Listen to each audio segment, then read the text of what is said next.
Жалпыңыздарга салам. Бүгүн биз сиздерге мындай акпаратка сандарды жазганды үйрөтөмүн. Сиздер азыр тамгаларды кошуп жазып, муундап жазып үйрөнүп атасыздар. Анан кийин жөн эле жазып бербестен сандарды кошо үйрөнүп кетиңиздер. Анда эмесе баштадык. Баса катталганды жана лайк, комментарийди сөзсүз калтырабыз, унутпаңыздар. Корей тилиндеги сандар аябай оп оңой эле. Мисал үчүн, 1 санын ил. Эми сиздер минтип ил деп жазып кете бересиздер. Ил.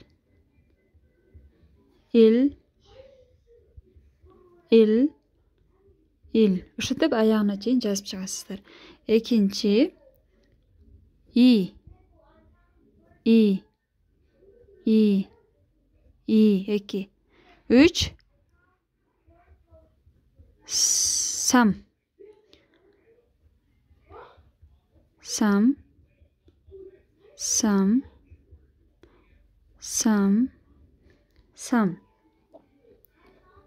Төрт.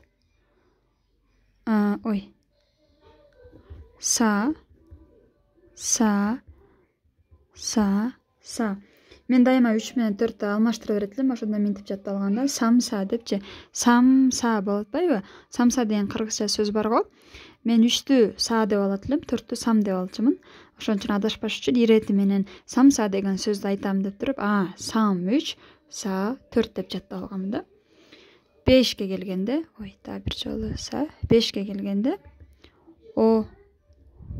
Жөн эле о. 5.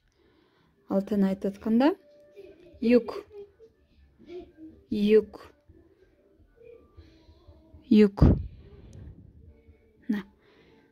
Эми 7ге келебиз.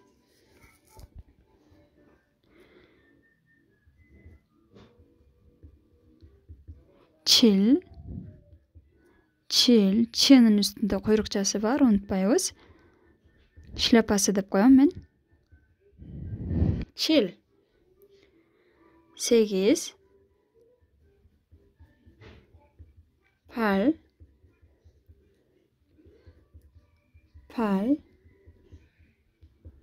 Пал. Мен уже көп жылдан бери жазып берип бирөөнү ушундай жазып калганмын. Көнүп калганда колум. Сиздер болсо азыр кандай үйрөнүп атсаңыздар, ошондой мындай кылып, мындай түп-түз мындай кылып жазсаңар болот. Кийин үйрөнүп кеткениңерде тез эле минтип жазып каласыңар, мындай эле жазып каласыңар да. 9.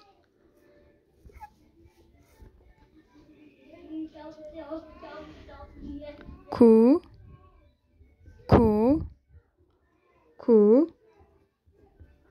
К анан у. Ку. 10ду айтып атканда шип.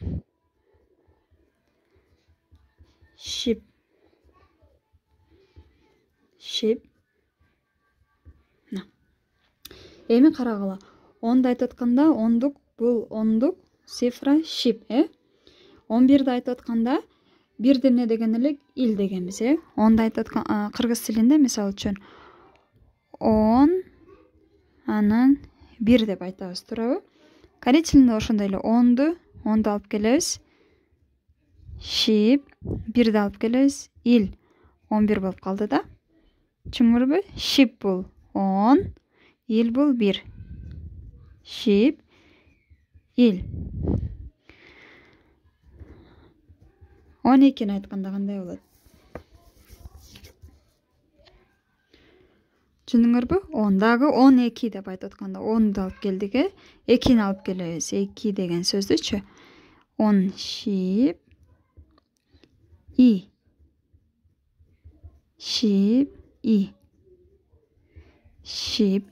Эми 13-тү өзүңөр түшүндүңөр болсоңор керек. Кантип жазганды?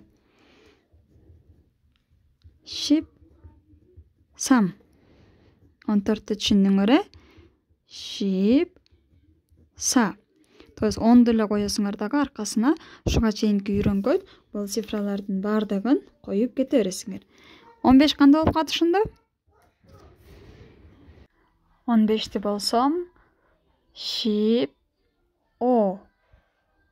Оңойлуу экен. Шип о. 10 жана 5 алып келип койдук. 16-ны өзүңөрчө айтып бергилечи. Sheep. Туура. Юк. Sheep, юк. Эми 17-ни. Sheep. 7. Chill. Sheep chill. 18-ди айтабыз. Sheep. Pal. Азаматтар. 19-га кеттик. Кайталап жазып коеюн. 19-ду болсом, ошондой эле 10-ду алып келебиз дагы. 9 эсиңерде барбы? Көрүнүп турат, ку деп турат үстүдө. Sheep. Кун алып келип коюп койдук. Мына болду. Эми ушул жерде 20-ны жазганды үйрөнөбүз. Буга чейин биз sheep'ти биринчи коюп келгенбиз, sheep'ти биринчи орунга коюп келсек, эми sheep экинчи орунга түшүп калат. 20-ны жазып атканда кыргыз тилинде 2-ни биринчи айтабыз, 0-ду аркасына коебуз, Корейче деле ошондой эле 2-ни биринчи айтабыз, sheep аркасына коюп коебуз, анткени sheep 10-дук саны 0 саны, Оңой эле көңүл буруп карап тургула. Sheep. Эми аркасына силер 21 деп айткыңар келсе, sheep il. Бир деле коюп коесуңар. Кыргызча эле. 21. Sheep бул 20 болду. 2. Sheep i. 23. Sheep sam. Sheep sam. Молодцы. Сонун. Ушинтип эле санап кете бересиңер. Ушинтип 20-дан 29-га чейин sheep ку деп санагандан кийин 30 келет. 30-ду деле 3-тү биринчи алып келебиз. Sam. Анан 0 саны sheep болгон, Sam sheep. Түшүнүктүү эле. Кийинки санды айтып көргүлөчү өзүңөр. Sam sheep il. Туура. Эми 40-ты болсо Sa sheep. Туп-туура. 50. O sheep. 60-та алтын не дейбиз? Юк. Sheep. 60. Мына ушинтип 90го чейин кете бересиңер. Chill sheep. 8-ди не дейт элек? Pal. Pal sheep. 9-ду не дейт элек? Ку. 10-дукту алып келип коебуз. Sheep. Ку sheep. 90. 100-дү peg. Мына ушундай жазылат. Эми 100-дөн баштап 900-гө чейин кантип эсептейбиз? Peg бул 100 болду. Кыргыз тилинде 2, анан 100 саны аркасынан келет, 100 сөзү аркасында айтабыз. Корейчеде деле ошондой эле. Beg. Beg. Мына 2 биринчи келди. Эми 300 айтсак, 3 биринчи some beg. Some beg. Оңой эле экен. Эгерде 400-дү айткыңар келсе, sa beg, o beg, юк beg, chill beg деп мына ушинтип кете берет. А бирок эгерде 350 же болбосо 300 мисалы үчүн 300 башка сандарды айтып көрөйүн. 25 деп айтып көрөйүн. Ушуларды кантип эсептейбиз? Булар деле оңой эле кыргызчага салыштырып эсептеп кете бересиңер. Биринчи 300-дү айтабыз, some beg. 50-нү айтабыз, o sheep. 50 турат, o sheep. Some beg, o sheep. Оңой эле экен. 350. Эми 325-ди айтсак, 300-дү айтабыз биринчи, some beg. 20-ны айтабыз, sheep. 5-ди айтып коебуз. O. Some beg, o sheep. Sheep, o. Оңой эле экен. Андан кийин 1000-ди чон. Чон деп айтабыз. Үстүндө мындай шляпасы бар. Бул деле оңой эле. 2000-ди кантип айтабыз анда? Чон. 3 сам чон, sa чон, o чон, chill чон, pal чон, ку чон болуп ушинтип 9000-ге чейин эсептеп кете бересиңер. Жалпысынан санаганда оңой эле, баарыңар жаттап алдыңар.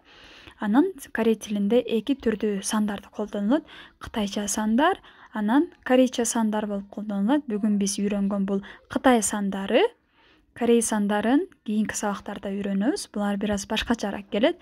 Жана булар күнүмдүк жашоодо өлчөмдөрдү колдонгондо экөөнү эки түрдүү колдонулат. Мисалы үчүн корей тилиндеги сандар, мисалы 1 дегенди хана деп айтат. Бул ил. Кытайчасы ил, корейчеси хана. 2 дегенди тул деп айтат. Кытайчасы и. Бүгүнкү биз үйрөнгөн. Азырынча биз кытайчасын гана үйрөнөбүз. Силер адашып кетпеш үчүн кийинки сабактарда корейский сандарды да үйрөтөм. Силерге мына дал ушундай болот. 1ден 900га чейин же 90 миңге чейин жазып чыксаңыздар болот. Бул эң негизги цифралар. Кийинки сабакта көрүшкөнчө.